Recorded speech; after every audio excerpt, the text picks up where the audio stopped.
भारत के पास अपने मिसाइलों का पैकेज है। भारत के पास इलेक्ट्रॉनिक वॉरफेयर सूट भी है। भारत के पास अपना स्वदेशी रडार सिस्टम भी है। और इन सबको मिलाकर भारत ने एक ऐसा खेल खेला जो पूरी दुनिया को चौंका सकता है। भारत एक ऐसा कदम उठाने के तैयारी में है जो हमारे मित्र रूस को भी हैरान करेगा। जैसा कि हम सभी जानते हैं, भारतीय वायुसेना के फाइटर जेट के स्क्वाड्रन की संख्या बहुत तेजी से कम हो रही है।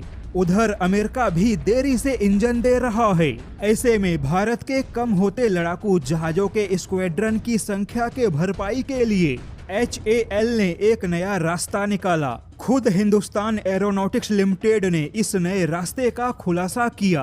भारत को फाइटर जेट के लिए कहीं बाहर जाने की आवश्यकता नहीं होगी। जैसा कि हिंदुस्तान एरोनॉटिक्स लिमिटेड 12 नए सुखोई लड़ाकू जहाजों का निर्माण कर रहा है। इतने सालों में भारत के जो भी सुखोई लड़ाकू जहाज हादसे का शिकार हुए, उन सारे लड़ाकू जहाजों की भरपाई होगी। लेकिन इसी के साथ हिंदुस्तान एरोनॉटिक्स लिमिटेड ने वायुसेना को 72 अतिरिक्त सुखोई 30 MKI लड़ाकू जहाजों का प्रस्ताव दिया। हिंदुस्तान एरोनॉटिक्स लिमिटेड का प्रस्ताव है कि वह भारतीय वायुसेना के लिए बहुत ही कम कीमत पर एकदम नए 72 अतिरिक्त सुखोई लड़ाकू जहाजों का निर्माण कर सकता है। जैसा कि जब भारत ने रूस का सुखोई 30 MKI लड़ाकू जहाज खरीदा था, तब उस समय सुखोई 30 MKI लड़ाकू जहाजों में इलेक्ट्रॉनिक वॉरफेयर सूट, मिसाइलों का पैकेज, रडार सिस्टम सब कुछ रूस का ही था।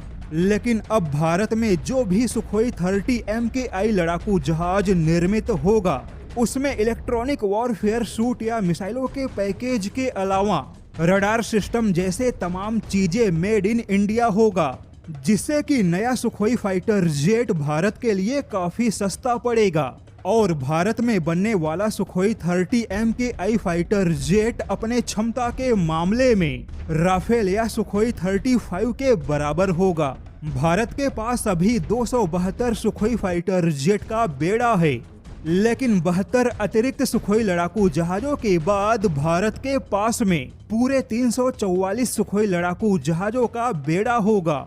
दावा है कि हिंदुस्तान एरोनॉटिक्स लिमिटेड का ऐसा प्रस्ताव भारतीय वायुसेना को भी काफी अच्छा लगा है, क्योंकि सुखोई 30 फाइटर जेट के संख्या को बढ़ाकर भारत अपने कम होते फाइटर जेट के स्क्वाड्रन की संख्या को संभाल सकता है। और अगले कुछ सालों में भारत का सुखोई 30 MKI और भारत का तेजस MK-1A दोनों फाइटर जेट एक साथ भारतीय वायुसेना में शामिल होंगे, जिससे कि अचानक से भारतीय वायुसेना के ताकत में कई गुना वृद्धि होगी। और फिर भारत के अपने MRFA परियोजना या भारत के एमका और तेजस MK-2 में देर हो भी गया तो भी भारत के लिए चिंता की बात नहीं होगी।